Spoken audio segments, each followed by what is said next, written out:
Bonjour, bonjour, chers abonnés sur ma nouvelle chaîne, chers passionnés, amis des oiseaux des Canaries et des chardonnerets, encore une nouvelle vidéo. Et cette fois-ci, la vidéo, en fait, elle va concerner en fait des poissons, ma deuxième passion. Donc j'ai trois passions qui ont un lien avec des animaux, donc les oiseaux, les poissons, et je vous présenterai ma troisième passion plus tard dans une brève vidéo comme celle-ci. Donc j'ai jamais parlé de mes poissons ou j'ai vite fait parler de cette espèce-là quand j'avais fait la vidéo sur le certificat de capacité. Et donc du coup aujourd'hui j'ai une bonne nouvelle, j'ai ma première incubation dans le groupe. C'est pareil comme les oiseaux, ils font des incubations buccales, donc dans la bouche. Et donc du coup, je voulais vous présenter un peu les espèces que j'ai dans le 1100 litres. Donc c'est bien un 1100 litres que j'ai ici de la marque Aqualantis, fait sur mesure. Ce que j'ai changé en fait dans cet aquarium, c'est uniquement la profondeur. Parce que la profondeur série, elle fait 70. Et là, j'ai dû passer à 80. Sinon, il fait 2 mètres par 80 en hauteur et 80 en profondeur. Donc, ce que j'appelle le sur-mesure, c'est que j'ai demandé à l'entreprise, au prestataire, de rajouter 10 cm en profondeur pour avoir une meilleure surface de nage pour ces poissons-là. Donc du coup, ces poissons-là, ce sont des poissons africains, en fait, qui vivent dans le lac, le plus gros lac en Afrique qu'on appelle le Tanganyika. Et donc du coup, quand on vous parle en fait des cyclidés, vous allez tout de suite penser aux cyclidés africains du Malawi ou du Victoria. Donc non, il y a aussi le Tanganyika, il est moins connu à première vue, mais dès qu'on commence à se renseigner sur les espèces qui vivent dans le Tanganyika, moi personnellement j'ai eu un coup de cœur pour cette espèce-là. Enfin, j'ai pas une seule espèce, j'ai trois espèces là-dedans.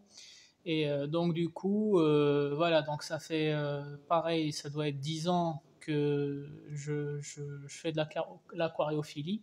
Et c'est pareil, au début j'étais dans des clubs, machin, après plusieurs déménagements, bah, j'ai arrêté de m'inscrire dans des clubs et j'ai arrêté d'aller chercher les informations auprès des personnes passionnées, des anciens, etc.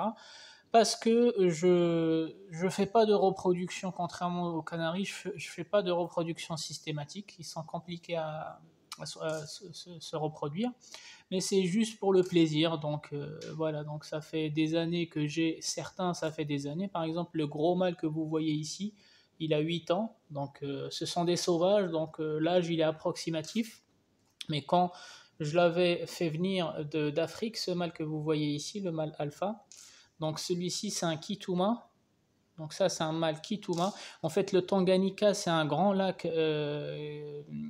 entre le Zaïre et pas la Namibie, le Zaïre et j'ai oublié et le Burundi, la région du Burundi en Afrique. Et donc du coup, en fonction de la localité dans des populations en fait de cette espèce-là dans le lac, ils développent plus ou moins des couleurs différentes, des tailles différentes et un peu une forme différente. Et donc ici dans mon groupe, en fait, j'ai trois espèces différentes, sous-espèces différentes, parce que tous les trois ils font partie en fait de la famille des Frontosa. Et donc du coup, le gros que vous voyez ici, c'est un sauvage qui est venu d'Afrique quand il faisait 5 cm. Donc l'entreprise qui me l'avait vendu il y avait un groupe, j'ai pas acheté que un à l'époque, j'avais acheté 5 ou 6. En fait, ils ont fermé, ils n'existent plus. Et donc du coup, eux, ils organisaient des safaris. En même temps, ils faisaient venir des cyclidés, Malawi, Victoria, etc. Et donc du coup, lui, il était venu dans une fratrie de 5. Et je pense que j'avais beaucoup de mâles, donc j'avais dû vendre dans la région parisienne des mâles.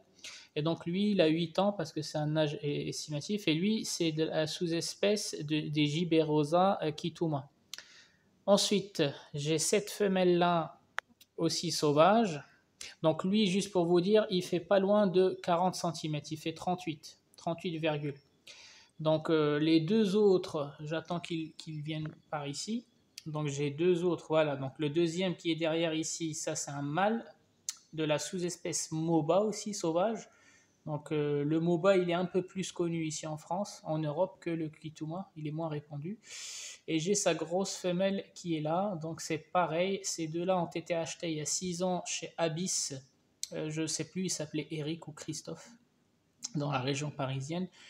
Donc ça fait 7 ans qu'ils sont là, et j'ai aussi la dernière espèce, en fait, c'est le Mbewe, donc ce sont les petites. Je suis déçu parce que je pensais que c'était un mâle et 3 femelles, mais finalement c'est que des femelles. Et donc du coup, ce sont les petites qui sont là. Elles sont un peu moins bleutées. Elles ont toujours un reflet plus bleuté que le Burundi, le Frontosa classique que vous connaissez. Par contre, elles sont moins bleutées et un peu plus claires que les Giberosa qui sont derrière. Après, j'ai du Malawi ici. Donc ceux-là, ce sont les Venestus. Donc les Venestus, c'est un peu tigré, c'est une couleur jaune tachetée de trous ou de traits brunâtres ou noirs. Donc ils atteignent, ceux-là ils sont encore jeunes, hein, ils peuvent atteindre des tailles de 10 cm, 15 cm. Et donc du coup, celle que je voulais vous montrer, c'est celle qui incube. En fait, j'ai une femelle qui a des œufs dans la bouche. Je vais vous la montrer. Donc, c'est celle-ci. Vous voyez que sa gorge, elle est gonflée. Elle est gonflée tout simplement parce qu'elle a les œufs dans la bouche. Et elle fait l'incubation, contrairement au canari qui fait l'incubation dans un nid, elle fait l'incubation dans sa bouche. Tant que les œufs ne sont pas transformés en alevin, ne sont pas sortis, elle ne va pas les recracher. Et des fois même, quand les œufs ils se sont transformés en alevin, ça veut dire petit poisson, ou tétard, l'équivalent du tétard chez les grenouilles, elle va quand même les garder jusqu'à ce qu'elle ne puisse plus les garder dans sa bouche parce qu'ils ont grossi. Donc du coup, elle fait ça pour les protéger, elle fait ça pour leur donner de la chaleur parce que dans sa bouche, il y a de la chaleur, et elle va se priver de nourriture. Pourquoi? Parce qu'elle est dans un bac communautaire. Quand elle est dans un bac avec d'autres poissons, elle ne peut pas les recracher le temps d'aller manger et après les prendre, parce que les autres, ils vont les manger. Donc elle va se priver de nourriture pendant 20 jours. Elle vient là, elle arrive. Donc vous voyez la différence avec les autres. Elle a une gorge. Je vais allumer la lumière et vous allez mieux la voir, je pense. Et donc du coup, juste pour vous expliquer en fait l'incubation chez les poissons, il y a des gens qui ne savent pas comment se reproduisent les poissons. Donc les poissons, je vais partir du principe que ce n'est pas des mammifères, ce n'est pas un dauphin, ce n'est pas une baleine. Je vais partir des poissons comme ça en fait. Comment ils se reproduisent? En fait, il suffit que la femelle ou le mâle creuse un trou dans le sable. Et donc du coup, la femelle elle vient déposer des œufs et le mâle il vient les arroser avec la substance fécale. Et après, la femelle, elle va les reprendre dans la bouche pour les protéger et pour démarrer l'incubation. Donc, ils peuvent faire ça dans une après-midi. Donc, hier, par exemple, dans l'après-midi, j'avais changé l'eau et donc, du coup, ça a déclenché chez eux l'instinct de reproduction. Et la femelle, elle a fait un trou là-bas dans le fond et elle a déposé ses œufs et le mâle, il est venu pour arroser. Et après, une fois que les œufs étaient fécondés avec la substance, tout simplement, la femelle, elle les a repris. Et donc, du coup, elle n'a pas mangé hier soir, elle est là. Il y a le reflet. Attendez, je vais essayer de cacher le reflet avec mon doigt. Non, mais on ne voit pas. Elle est là, c'est celle qui est tout en dessous. Là. Vous voyez sa gorge, comment elle est gonflée? Et donc du coup, quand on la met dans un bac à part, elle peut recracher les enfants, les bébés ou les œufs pour pouvoir se nourrir après les reprendre. Et là, comme elle est dans un bac avec d'autres poissons, elle sait très bien que si elle les recrache, ils seront mangés par les autres. Et donc du coup, elle va éviter de les recracher, elle va se priver de nourriture pendant 21 jours. Et une fois qu'ils ont grossi et qu'elle ne peut plus les garder dans la bouche, elle va les recracher et ils vont se débrouiller pour se cacher dans les coins. Donc moi j'ai un incubateur, avant j'avais un incubateur artificiel séparé, donc je faisais recracher la femelle dans l'incubateur et c'est l'incubateur pour éviter que la femelle perde du poids parce qu'elle ne va pas se nourrir pendant une vingtaine de jours. Donc moi ce que je faisais c'est que je faisais recracher les femelles pour récupérer les œufs et c'est l'incubateur qui prend le relais après pour le développement des alevins.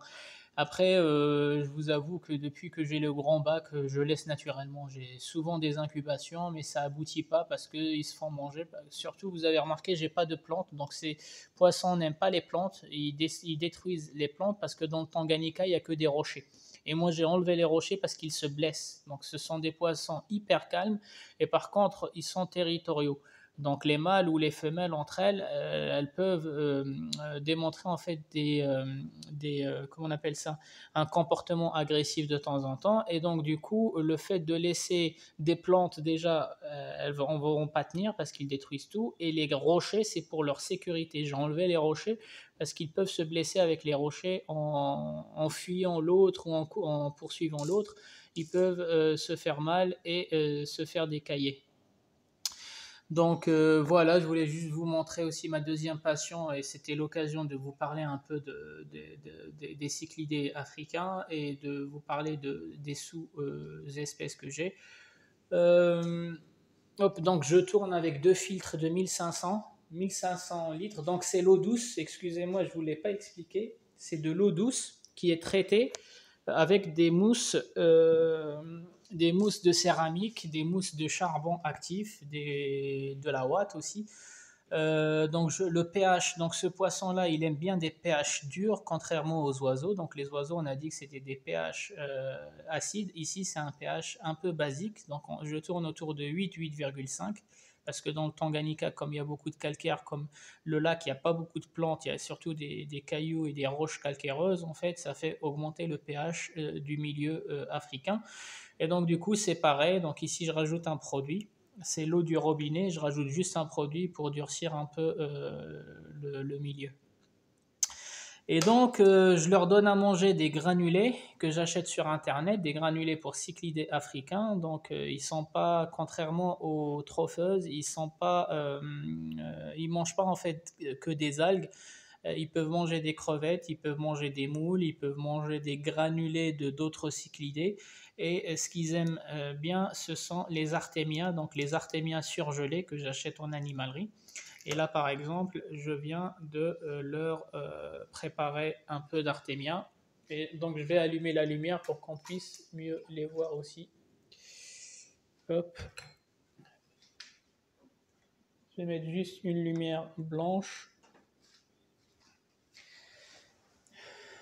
Donc voilà, donc je leur ai mis des artémias. Vous voyez que les petits, ils vont dessus.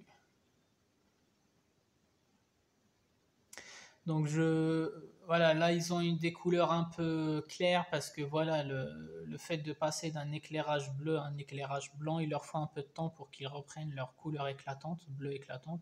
Vous voyez les petits là, ils se gênent pas les petits. Dès qu'ils ont la moindre occasion, ils sont plus rapides donc du coup ils mangent plus vite. Les autres ils sont plus lents. Donc c'est pour ça quand je donne à manger, je nourris toujours les petits là avec des granulés qu'on trouve partout, des paillettes par exemple. Et après, je donne de la nourriture aux autres pour que tout le monde puisse manger. Parce que comme les petits sont trop rapides, des fois ils mangent la nourriture plus rapidement que les gros. Voilà, donc là les gros ils commencent à sentir les artémias et donc ils commencent à s'approcher petit à petit.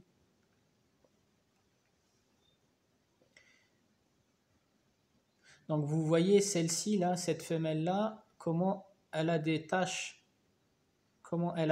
blanches. Donc pas ce mâle là, derrière lui il y a une femelle. Elle a voilà, la petite tache blanche que vous voyez ici sur son ventre, en fait, c'est qu'elle s'est blessée avec le filtre ou en poursuivant un autre poisson, en se faisant poursuivre. Voilà, donc vous voyez de ce côté-là aussi, elle a des taches blanches. Ce sont des écailles qui sont parties parce qu'elle s'est cognée contre... Et elle garde la cicatrice. La cicatrice, pardon. Ça, c'est une cicatrice qu'elle a eue il y a longtemps. Quand elle se cogne sévèrement contre un rocher, des fois, malgré que les années elles passent, elle garde toujours un trou blanc dans la pigmentation. Ça repousse pas en fait, parce que la matrice a été détruite. Et des fois, il récupère la couleur parce que la matrice était intacte. Comme les angles chez les humains. Nos angles, on peut perdre un angle, il repousse si la matrice n'a pas été touchée. Et si la matrice qui génère en fait la kératine et l'angle a été touché, bah forcément l'angle il ne va pas pousser et on risque de continuer la vie avec des angles en moins. Et c'est le même principe pour les écailles.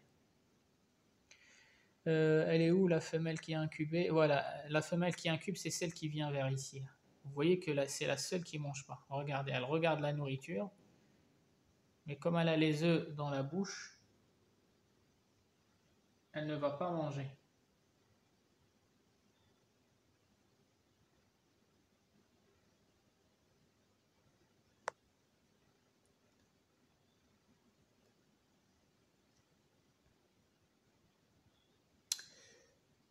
Donc voilà, donc moi des fois, je passe mon temps à les regarder. Oui, j'ai un Pleco, donc c'est un laveur de vitres. Normalement, il est censé enlever les algues. Donc dans un milieu humide comme ça, il y a souvent des algues qui vont se former parce qu'il y a trop de lumière.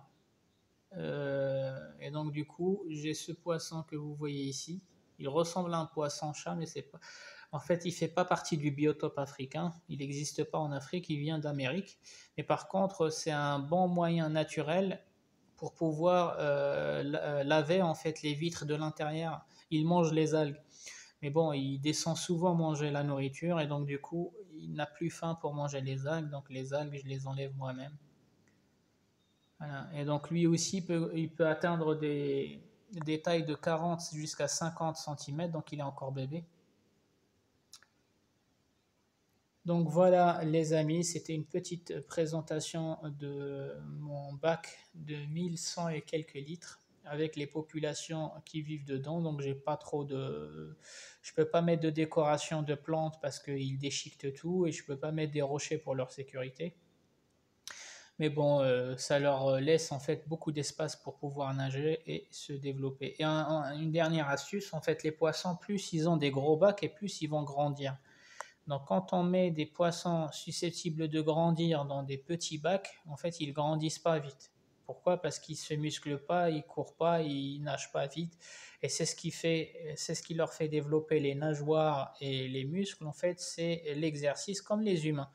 Et donc, quand on les met dans des gros bacs, c'est pour ça, ne vous étonnez pas que j'ai des gros. En plus, ils peuvent grandir encore parce que ces poissons-là, ils vivent 30 ans, entre 30 et 35 ans. Donc, le plus âgé, le plus vieux que j'ai, c'est celui-ci, mais il est en plein âge, il est encore jeune, hein, il a que 8 ans. Et donc, du coup, c'est l'équivalent de 30 ans chez les humains. Et les autres, ils sont un peu plus jeunes, ils ont 7 ans ou 6 ans, je ne me rappelle plus.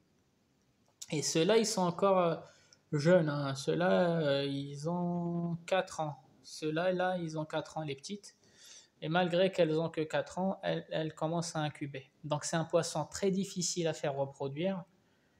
Et l'astuce, c'est quoi? C'est qu'il faut faire des changements d'eau régulièrement. En fait, il faut une nourriture variée, comme tous les animaux. Et l'astuce de ce poisson-là, c'est qu'il faut, même s'ils sont dans un plus de 1000 litres, il faut faire des changements d'eau régulièrement et ça va déclencher chez les femelles. En fait, c'est la femelle qui doit inviter le mâle, c'est elle qui fait le trou et c'est elle qui va poser les œufs en premier. Donc voilà les amis, c'était Canaries du 28. On a décroché un peu des canaries pour vous parler un peu des poissons. J'espère que vous avez appris des choses et que les informations ont été utiles. Je vous souhaite un bon week-end et je vous dis ciao ciao.